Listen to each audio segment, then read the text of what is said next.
일반적으로 미국에서 이제 FICO라고 하는 신용점수가 있거든요. 620점 미만인 대출자들을 서프라임이라고 불러요. 이런 사람들이 사실 그 주택담보대출에 있어서 큰 수요자가 아니었었거든요. 근데 미국도 이제 뭐 1980년대부터 집값이 계속 우상향을 해와서 이게 은행이 보니까 내가 일단 얘한테 대출을 해주고 집을 샀어. 한 2년이 지났는데 이자율이 올라간 다음에 그 이자를 못 내. 그러면은 얘 입장에서는 그냥 그 집을 팔아서 갚으면 되는 거거든요. 왜냐면 집값이 계속 우상향을 하니까 팔고 은행한테 원금 상환해도 나는 집값이 올라갔기 때문에 돈을 버는 구조인 거예요. 그래서 이제 이런 서프라임 사람들이 주택 구입을 많이 하게 되면서 이제 이쪽에서 모기지가 많이 공급이 되기 시작합니다. 안녕하세요. 이슈의박의 에이버리와 밀란입니다. 저희가 지난 영상 코멘트를 봤더니 ABS랑 MBS에 대해서 궁금해하시는 분들이 굉장히 많더라고요. 로스 혹시 ABS, MBS 얘네 뭔지 아시나요? 처음 듣습니다. 네, 많은 분들한테 있어서 되게 생소한 개념일 것 같은데요. 아마 빅숏이란 영화를 보신 분들은 얘네가 약간 금융위기의 큰 이유였다. 이 정도는 알고 계실 것 같아요. 저희가 오늘 이 ABS와 MBS 그리고 이제 얘네의 배다른 형제인 CDO에 대해서 알아보고 그다음에 이제 영화 빅쇼트를 통해서 이제 금융위기가 어떻게 발생됐는지 로스가 그거를 이해하시도록 하는데 이제 목표를 삼고 진행을 해보도록 할게요. 자, 그럼 ABS라는 애부터 알아보자면은 한국말로는 자산유동화 증권이라고 합니다. 이 자산유동화 증권이라는 말 들었을 때 뭔가 좀 감이 오는 게 있으신가요? 없어요. 그러니까 이제 자산을 유동화시킨 증권인데 기업의 자산을 보면 다양한 자산이 있잖아요. 현금이나 현금성 자산, 국채 이런 것도 있을 거고 이런 애들은 그냥 시장에 나가갖고 바로 팔 수 있죠. 항상 이제 시장이 있고 거래가 활발하게 이루어져서 언제든지 금방 이제 유동화를 시킬 수 있는 애들이에요. 유동성이 높은 애들이죠. 근데 그에 반해서 재고 자산이나 부동산 이렇게 유동성이 떨어지는 애들도 있어요. 이런 자산들을 팔지 않고 그거를 담보로 해서 그걸 바탕으로 이제 채권을 발행을 해가지고 자본을 조달하는 증권, 이거를 자산유동화 증권이라고 합니다.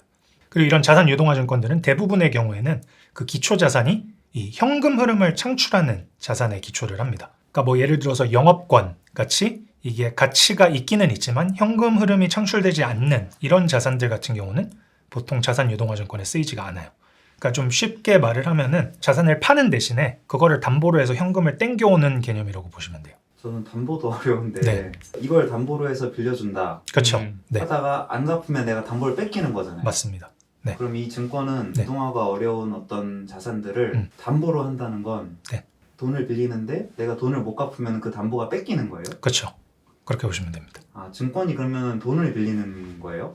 그러니까 증권 자체는 돈을 빌리는 건 아닌데 이제 이 대부분의 자산 유동화 증권은 채권의 형태로 발행이 되거든요.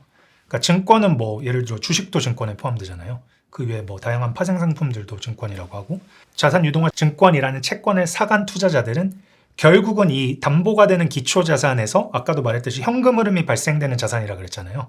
그 자산에서 발생되는 현금 흐름을 이제 사용을 해서 이자를 받고 나중에 이제 원금까지 받게 되는 거고 만약에 이 어떤 이유로 인해서 이 현금 흐름이 기존에 생각했던 것처럼 발생이 안 된다. 그래서 부도가 난다. 그러면은 이제 이 채권자들이 그 담보인 자산을 이제 압류를 해갖고 갖고 갈 수 있는 거죠. 이제 또 CDO라는 애가 있어요. 얘는 이제 부채 담보부 증권이라고 합니다. 얘도 말은 어렵죠. 기본적으로 ABS의 सब셋으로 보시면 될 것 같아요. 근데 아까 이제 ABS 같은 경우는 이제 굉장히 현금 흐름을 창출하는 다양한 기초 자산을 사용한다고 했잖아요. 그러니까 이런 ABS 중에서 그 기초 자산이 뎃으로만 이루어졌을 경우에 얘를 부채 담보부 증권 CDO라고 합니다. 그 뎃이란 거는 여러 가지 대출들, 채권, 회사채 이런 것들이 있겠죠. 그다음에 이제 또 주택 저당 증권 MBS라는 애가 있어요. 아마 이 MBS라는 게 가장 많은 분들이 들어보고 그나마 조금 친밀한 텀이라고 생각이 되는데 얘는 이제 또 CDO의 सब셋으로 생각을 할 수 있는데 CDO는 이제 다양한 뎃을 기초자산으로 한다고 했잖아요. 그런 이제 다양한 기초자산 중에서도 주택담보대출을 이제 담보자산으로 하는 CDO를 MBS라고 합니다. 그러니까 이제 전체적으로 보자면 ABS가 가장 큰 개념이고 CDO는 그 안에 속하는 개념이고 MBS는 또 그 CDO 안에 속하는 그런 개념으로 보시면 돼요. 남의 채무에 왜 내가 그걸 가지려고 그래요? 그러니까 이걸 누가 수요해요? 이게 예를 들어 CDO를 네. 예로 들면 그러니까 이게 말은 채무라고 하는데 네. 이게 그러니까 사실은 자산이에요. 그러니까 이게 채무는 빌린 사람 입장에서는 채무인데 네. 채권자 입장에서는 그게 자산이거든요. 네. 예를 들어 제가 로스한테 10,000원을 빌려주고 이자를 뭐 주기적으로 받기로 했어요. 로스한테는 이게 빚인데 제 입장에서 이게 자산인 거죠. 이게 앞으로 돈을 벌어다 주는 거고 언젠가는 이제 돈이 또 들어오는 거니까. 아, 채무가 빌려준 거구나. 네, 그러니까 그렇죠.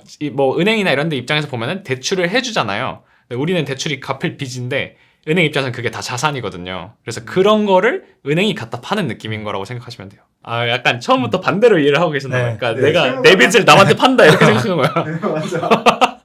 로스 빅쇼트 영화 보셨나요? 네. 네, 거기서 보시면 이 마고 로비가 목욕하면서 그 MBS에 대해서 설명을 하는 씬이 있는데 이 씬 같이 한번 보면서 이 마고 로비가 하는 말을 한번 이해를 해보도록 할게요. 네.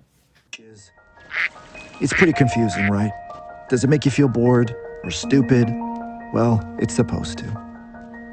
Wall Street loves to use confusing terms to make you think only they can do what they do. Or even better, for you just to leave them the fuck alone.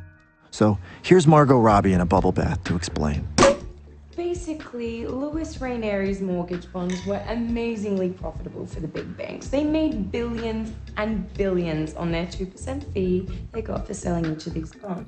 그러니까 이 부분만 다시 설명을 해보자면은 은행들이 이제 갖고 있는 이 대출을 이제 아까 말한 유동화, 채권으로 만들어서 쪼개서 파는데 그거를 해주는 대가로 fee를 받습니다. 여기에서는 이제 그 주택담보대출을 유동화를 하는 거예요. 그러니까 이제 은행이 막 주택담보대출을 해줬잖아요. 이런 채무자들이 은행한테 돈을 갚아야 되잖아요. 근데 은행 입장에서는 30년짜리 담보대출을 해줬으면 30년을 기다려야 돈을 다 받을 수 있으니까 30년 동안은 그만큼 내가 묶여 있는 거잖아요. 그러니까 얘네들은 이제 묶이기가 싫으니까 또 새롭게 돈을 창출하기 위해서 이거를 이제 유동화를 시키는 거죠. 그럼 여기서 수수료라는 건 뭐예요? 대형 은행들 같은 경우는 자기네들이 직접 이제 유동화를 하는 경우도 있는데 그렇지 않은 이제 좀 중소형 은행들 이런 애들은 이제 유동화를 할 만한 역량이 안 되니까 이런 애들은 유동화만 또 전문적으로 해주는 회사들이 있습니다.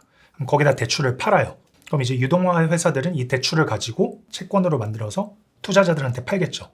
그럼 이제 그렇게 팔아주는 대가로 fee를 받아요. 투자자한테 팔고 그 네. 돈은 다시 중소형 은행한테 주는 거죠. 그렇죠. 중소형 은행은 나 대신 해줬으니까 2% 줄게 해서 뭐 2% 그런 줬다. 그런 느낌인 거죠. 그런 느낌이죠. 네. 그래서 이제 그런 과정을 통해서 이제 얘네들이 수십억을 벌었다고 얘기를 하는 거예요. But then they started running out of mortgages to put in them. After all, there are only so many homes and so many people with good enough jobs to buy them, right? So the banks started filling these bonds with riskier and riskier mortgages. Thank you, Banjo. That way, they can keep that profit machine churning, right? By the way, these risky mortgages are called subprime. So whenever you hear subprime, think shit. 그러니까 서프라임이 뭐냐? 이 서프라임이란 거는 일반적으로 미국에서 이제 FICO라고 하는 신용 점수가 있거든요. 그게 850점 만점인데 620점 미만인 이제 대출자들을 서프라임이라고 불러요. 그러니까 이런 사람들은 이제 수입도 불안정하고 수입도 많지 않고 뭐 다른 빚도 많고 이제 좀 이런 신용도가 떨어지는 이런 사람들이 되겠죠. 근데 원래는 이런 사람들이 사실 그 주택담보대출에 있어서 큰 수요자가 아니었었거든요. 1980년대, 90년대에 좀 구조가 바뀐 mortgage 론들이 나오거든요. adjustable rate mortgage라고 하는데 첫 1, 2년 동안은 이자를 거의 안 내요.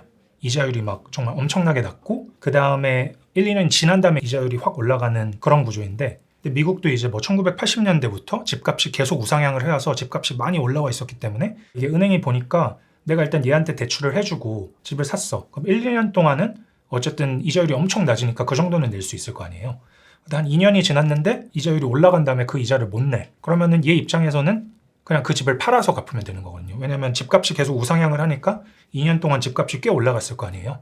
그러면 이제 그 돈을 빌려간 대출자 입장에서도 내가 못 갚을 것 같으면은 그냥 집 팔고 은행한테 원금 상환해도 나는 집값이 올라갔기 때문에 돈을 버는 구조인 거예요. 그래서 이제 이런 서프라임 사람들이 주택 구입을 많이 하게 되면서 이제 이쪽에서 모기지가 많이 공급이 되기 시작합니다. Our friend Michael Burry found out that these mortgage bonds that were supposedly 65% AAA were actually just mostly full of shit. So now he's going to short the bonds, which means to bet against. Got it? Good. Now fuck off. 이 많은 분들이 금융위기의 주범을 MBS로 알고 계시는데 그것도 틀린 말은 아닌데 좀 엄밀히 얘기를 하자면 아까 저희가 알아봤던 CDO, 이 부채담보부 증권이라는 애가 사실 08년 금융위기의 주범입니다. 그래서 오른쪽에 차트를 보시면은 2003년 이후 2004년부터 이 발행량이 굉장히 폭발적으로 증가를 했었죠. 그리고 아까 이제 이 부채담보부증권은 여러 가지 뎃을 기초자산으로 하는 증권이라고 했잖아요. 근데 이게 사실상 금융위기 직전까지 가서는 이 기초자산 풀의 대부분이 이제 방금 마거 로비가 설명을 해줬던 이런 서프라임 모기지로 구성이 되어 있었습니다. 근데 이게 이렇게 엄청난 리스크를 쌓아서 금융위기가 터지기까지 왜 이거를 아무도 파악을 못하고 제재를 못했냐. 이게 구조가 굉장히 복잡했었거든요. 이 CDO 자체만 놓고 보면은 얘의 구조가 엄청나게 복잡한 건 아닌데 이제 그 월스트리트 펌들이 얘를 이렇게 더 복잡하게 구조화를 시키고 하면서 이게 나중에는 구조가 너무 복잡해갖고 아무도 이 CDO에 내재된 리스크가 정확히 어느 정도인지 파악을 할 수가 없는 지경까지 갔었어요. 이 CDO를 이해하는 데 있어서 두 가지 개념이 굉장히 중요합니다.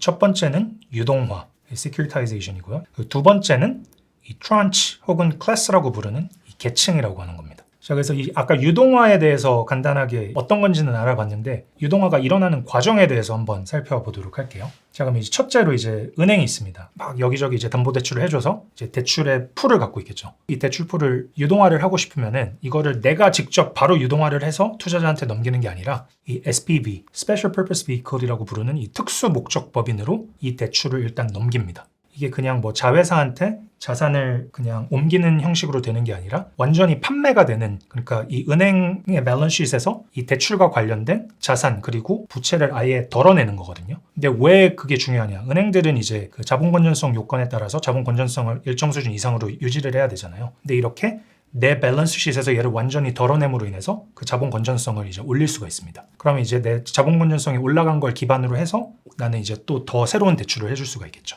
그럼 이제 SPV는 이렇게 받은 이제 론북을 가지고 얘를 유동화를 합니다.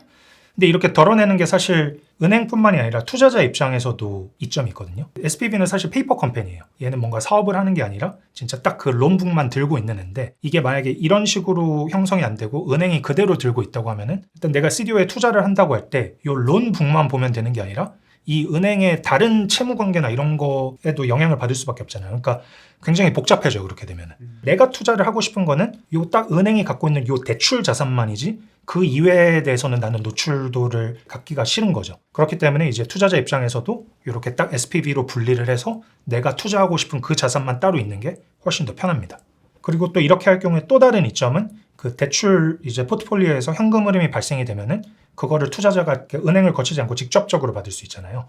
만약에 이제 은행 내부에 이게 대출 포트폴리오가 껴있는 상황이라고 한다면은 그 대출 론북에서 현금 흐름이 발생을 해도 만약에 내가 들고 있는 CDO보다 더 이제 청구 순위가 높은 다른 채권자가 있다면은 그 사람이 그 현금 흐름에 대해서 더 우선권을 갖게 됩니다. 그러니까 이런 식으로 분리를 해야 투자자 입장에서도 이제 리스크가 더 줄어들고 좋기 때문에 이런 방식으로 유동화가 진행이 됐던 거고요.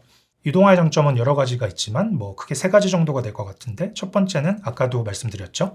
이 대출 만기까지 기다리지 않고도 이제 은행 입장에서는 바로 이제 자금 조달을 할 수가 있죠.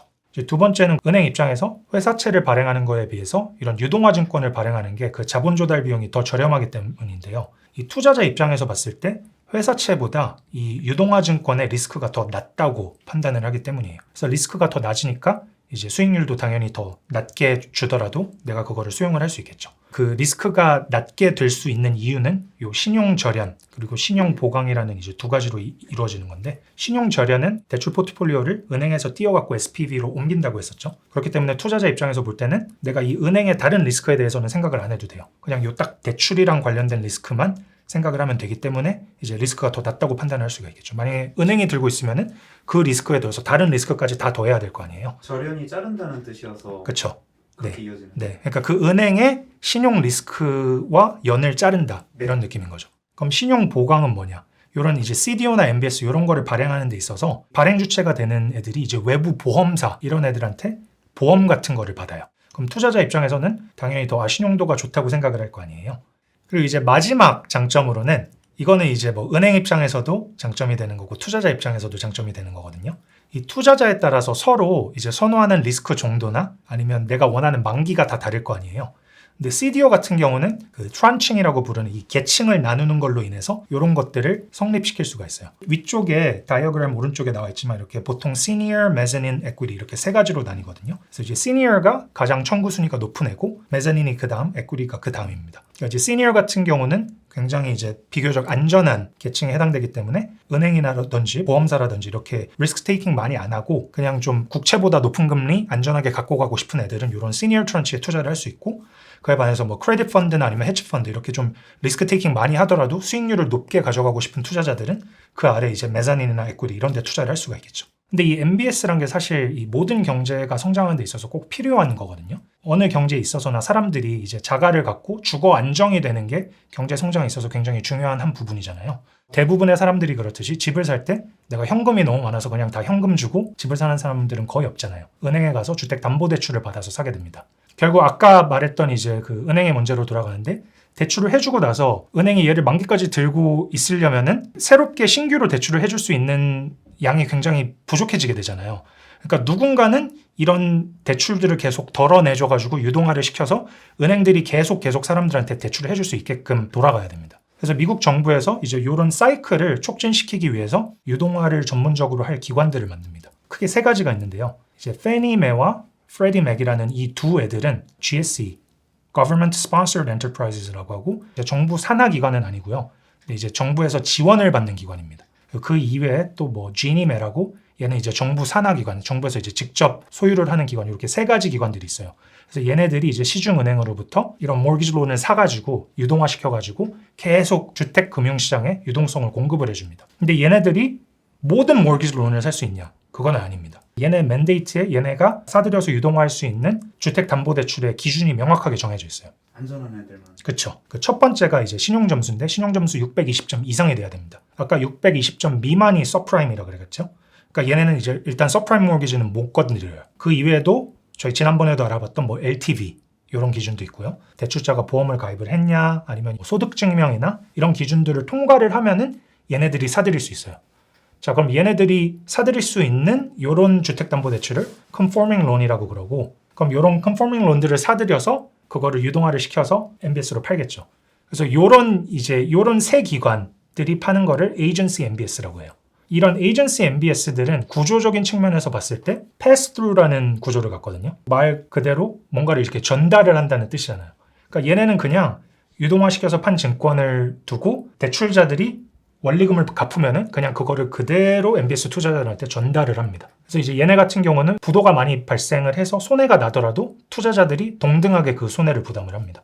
자, 근데 이런 GSE의 이런 기준을 충족시키지 못하는 애들은 이제 비적격 대출, non-conforming loan이라고 하거든요. 근데 아까 이제 그 2000년대 들어가지고 이 서프라임 모기지 시장이 굉장히 많이 성장을 했다고 했잖아요. 그럼 이제 이런 론들도 자꾸 생겨서 쌓이기 시작하니까 얘네들도 유동화를 해야 될 니즈가 생기게 되겠죠. 이게 아까도 말했듯이 GSE들은 이런 론은 못 사잖아요. 그래서 이제 다른 사립기관들이 이제 이런 론들을 사가지고 유동화를 하기 시작합니다. 근데 이제 구조적인 측면에 있어서 패스트루가 아니라 저희가 좀 전에 알아봤던 이런 Senior, Mezzanine, Equity 이렇게 계층을 나눠 갖고 판매를 하기 시작해요. 그리고 이제 그렇게 계층을 나눠서 판매를 하는 이유는 아까도 말했듯이 더 다양한 투자자 저변을 확보를 할 수가 있죠. 그렇게 하면은. 네. 그래서 이런 이제 트런치에 대해서 이해를 하는 게 이 CDO에 있어서 굉장히 중요하거든요. 이 오른쪽에 있는 도표를 보시면은 이제 저희가 지금까지 말했던 과정들이 설명이 돼 있는데, 그 B라고 표시된 게 결국은 이제 다 하나하나 주택을 구입을 한 사람들이죠. 대출을 받아서. 그래서 이렇게 주택 구입을 한 사람들한테 대출을 모아가지고 이런 mortgage loan pool을 조성을 한 다음에 그거를 이렇게 계층을 나누는 거예요. 보면은 이제 AAA부터 밑에 single B, 그 다음에 unrated까지 있죠. 근데 이게 아까도 마고 루비가 얘기를 했듯이 이 사실 서프라임, 그러니까 진짜 신용도가 굉장히 낮은 대출만 모아서 유동화를 하는데 어떻게 이렇게 AAA 이런 최상급의 신용등급을 지니는 계층이 나올 수 있냐. 대출을 막 300개, 400개, 뭐 1000개 이렇게 모아서 풀을 만들면은 그 1000명이 각각 다 다른 캐릭터리스틱을 갖고 있을 거 아니에요. 뭐 거주하는 데도 다를 거고, 직업도 다를 거고, 인컴 수준도 다를 거고. 그래서 이 사람들을 하나하나를 봤을 때는 되게 리스크가 높지만 얘네들이 이제 여럿을 모아가지고 다변화가 되다 보니까 각각의 상관관계가 이제 떨어진다고 봤던 거죠.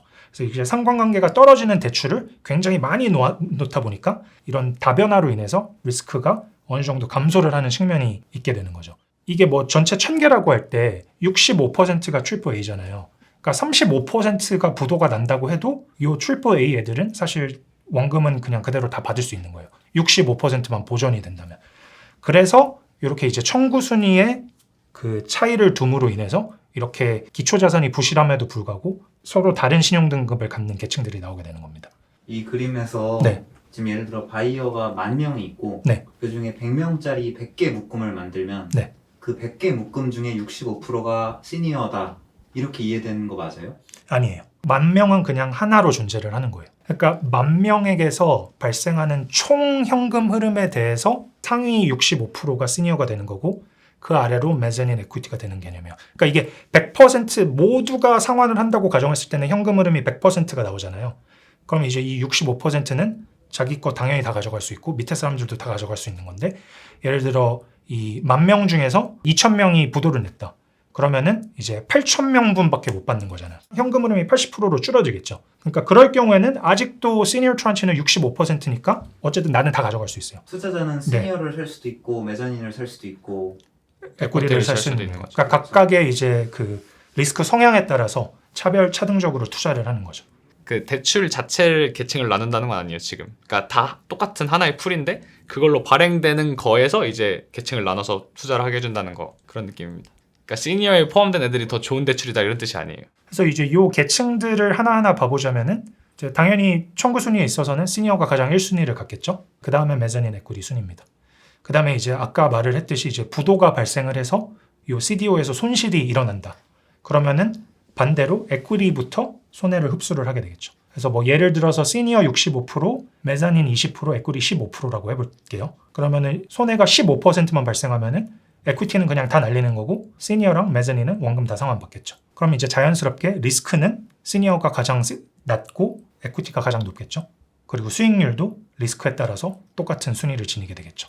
수익률이 에퀴티가 높은 거는 더 싸게 사서 그런 거예요? 예를 들어 대출이 만이라고 할 때 아까 CDO는 더 적게 발행을 한다 그랬잖아요. 역사적으로 봤을 때 한 부도율이 10% 될 것 같아서 한 9천으로 발행을 했어요. 근데 만을 다 갚아. 만을 다 갚으면 1,000만큼이 남는 거죠. 왜냐면 나는 10%는 부도가 내고 나중에 9천만큼만 상환될 걸로 예상을 했는데 만이 다 들어오면 그 1,000은 꽁돈인 거잖아요. 그럼 그 꽁돈은 에퀴티가 다 가져갑니다. 아 그렇구나. 네. 그러니까 에퀴티는 이제 그 리스크가 엄청 높은 겁니다. 근데 이게 이제 더 골 때리는 게 서프라임 론이 늘어나게 됨에 따라서 이런 그 사립기관들이 non-conforming 론들을 사서 막 유동화를 했다고 했잖아요. 이런 이제 non-conforming 론도 동인하게 됩니다. 근데 이게 요런 이 CDO를 만들어서 파는 사업이 관련된 파티들한테 엄청나게 큰 이익이었거든요. 근데 이제 더 이상 유동화에서 팔 게 떨어지니까 얘들이 계속 이제 수익을 내기 위해서 뭘 하냐. 기존에 발행됐던 CDO들을 모아가지고 걔네로 풀을 구성해서 그거를 또 다른 CDO를 만들어냅니다.